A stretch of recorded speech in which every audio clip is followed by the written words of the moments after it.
of these structures are the same. They don't have the same, carry the same meaning. This one here, they could have called. Maybe they did.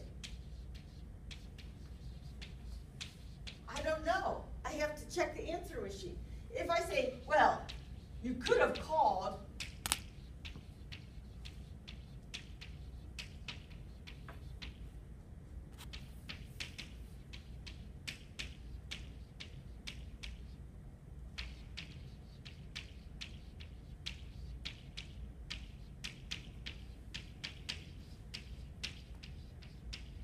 so I'm mad and I say to you, you could have called.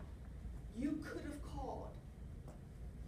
It would have taken you all of 30 seconds.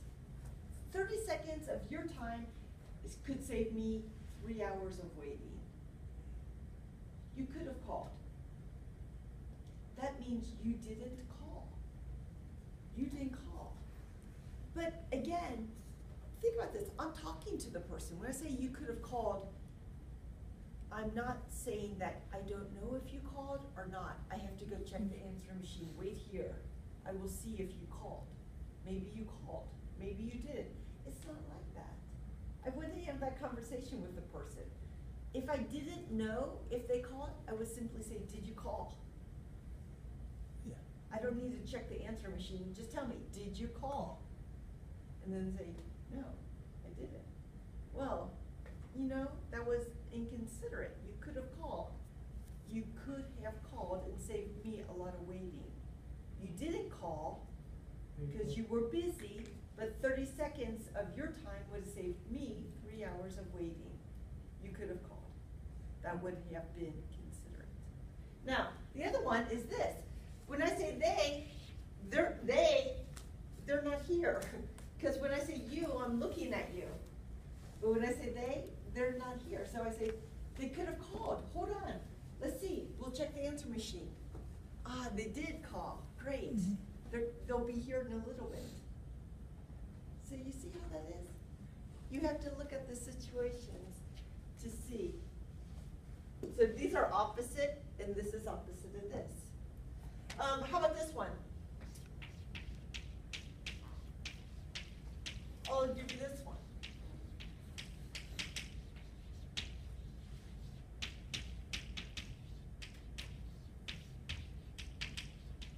Do you think this means I'm not sure or I didn't?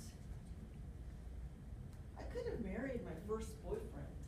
Do you think this means I'm not sure if I married my first boyfriend or not? Or do you think it means I didn't marry my first boyfriend? You didn't. Yeah, of course, I'm not like amnesiac, like a person who forgets everything. I would know if I married my first boyfriend.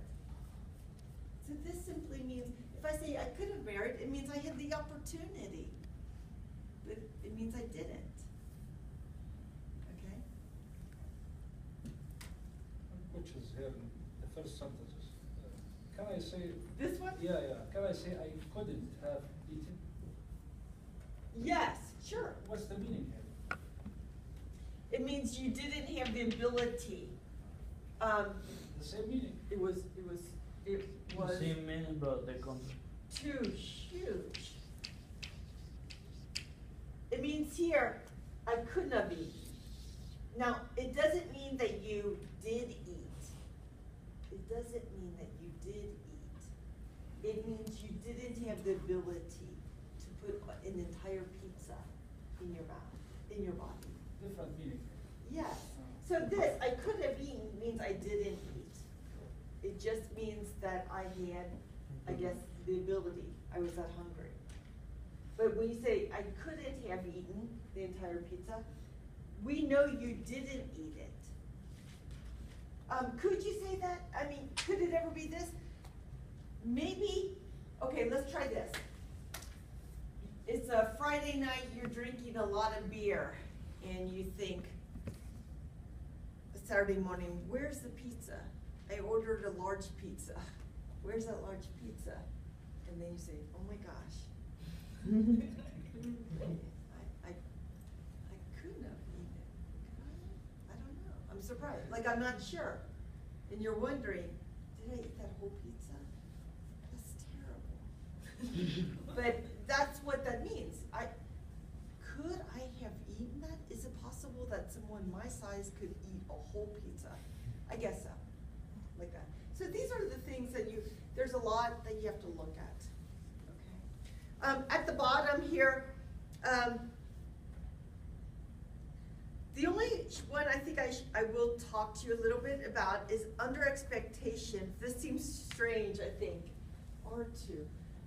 It's really strange, but when you say, we are to be there by 3. You said, how can I make a question with I could have? I could have this one. I could have eaten the entire pizza. Well, how can I make a Okay, so then just this one part gets put in the front. could? Just could? Just could. Okay. Could I have eaten? Could I have eaten? Like that. Now, look at this structure. I think that this will look unusual to you because usually after a form of be, if you have a verb, it's either V3 or verb with ing, like passive, like it was taken, that's passive, or it is working, and that's verb with ing. We also have, but this is unusual use, we have infinitive. You can also, so we are, let's see, no, so this is what I will focus on, the infinitive. You can have, this means we have to be there. We have to be there. We are to be there. But when you say we are to be there, it means somebody else is requiring us to do it. It's not our own motivation. Because when we say we have to, sometimes it could be self-motivated. We have a desire to be there. But when you say we are, it means someone told us, and we are just following directions, because that's where we all have to do what they said. And then, of course, when you say we were to be there, it means this was what was expected. We were to be there at 3, and now it's 3:30, and we haven't left our house. Okay. I'm going to go on, unless you have questions. I explained, I think what I have on these pages 54 to the top of 56, these pages are not always easy to understand. So I try to explain what I consider the most important parts just here on the board. But of course, I recommend that you read this information because maybe it explains better than I can, or maybe you just need more time to understand what those pages mean. So on page 56, let's look at this homework together. Your homework last night was to do pages 56 all the way to 60, and exercise 4 was to be on, that's that one there, was to be on a piece of paper, okay? All right, so let's look at this. Page 56.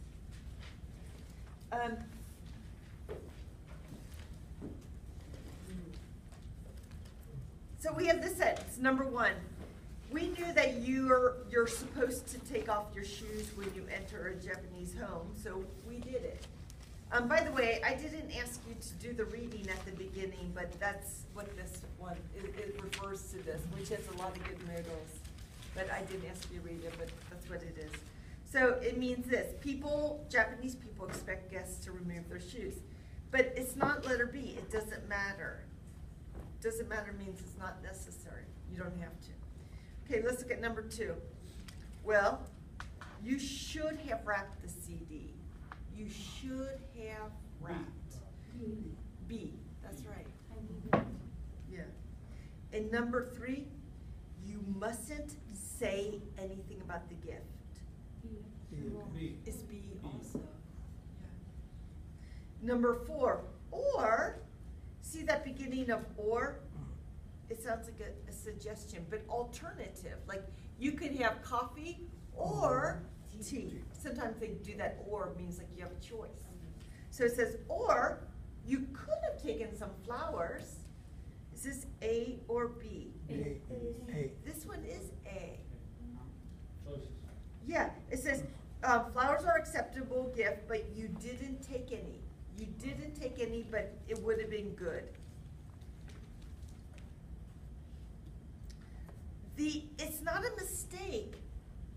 Letter B, it's not a mistake. It's just saying it's a suggestion. Suggestions doesn't, when you make a suggestion, it just means it's very weak advice. It's just an idea. Number 5, according to the rules of Japanese cultures, visitors aren't allowed to go in the kitchen. A or B? A. Yeah. All right, let's try the next one. Number 6, if you praise an object, your Japanese host might feel they have to give the object to you. A or B? B. This one is B. They can choose not to give you. They might feel, but they don't. Maybe they don't. It depends. Sometimes they'll say, this one's an expensive object. We don't have to give it to them just because they like it. They might not feel like they have to. Okay, number 7.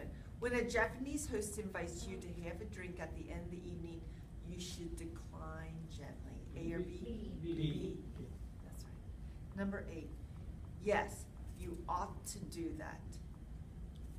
What about that? You ought to do that. B is right. But what Ought about to. A? Okay, Possible so also? ought to means should. Yeah, sure. But B, or letter A, it means you don't have to, don't have to. Mhm. So that's different. Ought to is like should, it's a Should. good idea. Don't have to means, well, we have those two for don't have to. Means either you choose or don't do it. Number 9, Junichi says you are not to do this in Japan, are B. not to do it. B. B, that's right. And number 10, shall we have them over? B. B. And we don't use the word shall very often, and probably you shouldn't either. It's very, maybe he says British, Yeah. we don't use it in American English very often. It sounds very formal, and you probably won't use it ever in American English. Okay, now, page 58. This was a really good one too, but I have to tell you I think it's hard to follow to figure out what modal to put in